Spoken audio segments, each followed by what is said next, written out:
share my mind, and you don't die. This is the season 4, the episode 252 in the series How to Manifest Immortality, Workbook Lesson 183. And the idea we are going to practice today is I call upon God's name, and on my own, I call upon God's name, and on my own, God's name is holy, but no holier than yours. To call upon His name is but to call upon your own. A father gives his son his name, and thus identifies the son with him. His brothers share his name, and thus are they united in a bond to which they turn for their identity. Your father's name reminds you who you are, even within a world that it does not know. Even though you have not remembered it, God's name cannot be heard without response, nor said without an echo in the mind that calls you to remember. Say His name, and you invite the angels to surround the ground on which you stand and sing to you as they spread out their wings to keep you safe and shelter you from every worldly thought that would intrude upon your holiness. Repeat God's name, and all the world responds by laying down illusions. Every dream the world holds dear has suddenly gone by, and where it seemed to stand, you find a star, a miracle of grace. The sick arise, healed of their sickly thoughts. The blind can see, the deaf can hear. The sorrowful cast off their mourning, and the tears of pain are dried as happy laughter comes to bless the world. Repeat the name of God, and little names have lost their meaning. No temptation but becomes a nameless and unwanted thing before God's name. Repeat His name, and see how easily you will forget the names of all the gods you valued. They have lost the name of God you gave them. They become anonymous and valueless to you.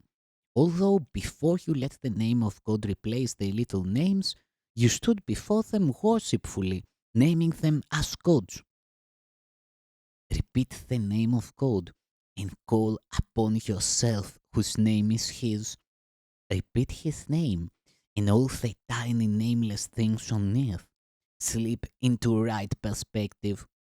Those who call upon the name of God cannot mistake the nameless for the name, nor sin for grace, nor bodies for the Holy Son of God. And should you join a brother as you sit with him in silence and repeat God's name along with him within your quiet mind, you have established there an altar which reaches to God Himself and to His Son. Practice but this today. Repeat God's name slowly, again and still again. Become oblivious to every name but His. Hear nothing else. Let all your thoughts become anchored on this. No other word we use except at the beginning when we say today's idea but once. And then God's name becomes our only thought, our only word. It's the only thing that occupy our minds, the only wish we have, the only sound with any meaning, and the only name of everything that we decide to see, of everything that we would call our own. Thus do we give an invitation which can never be refused, and God will come and answer it Himself.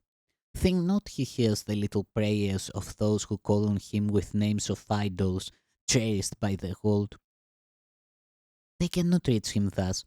He cannot hear requests that He be not Himself, or that His Son receives another name than His.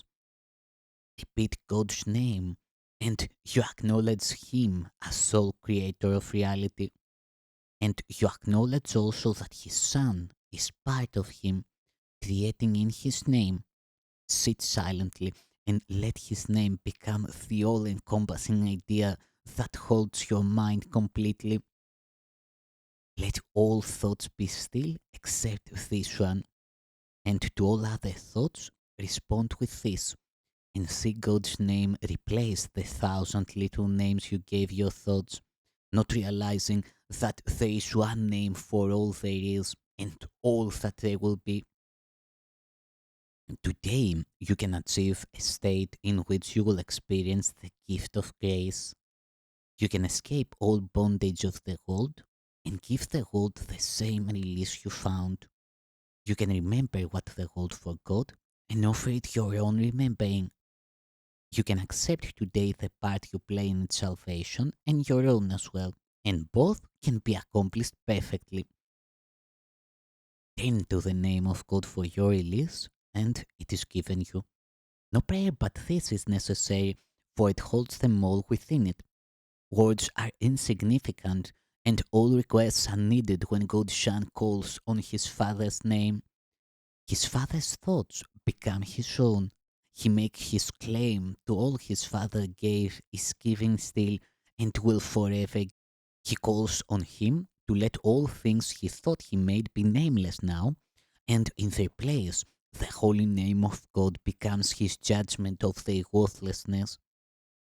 All little things are silent.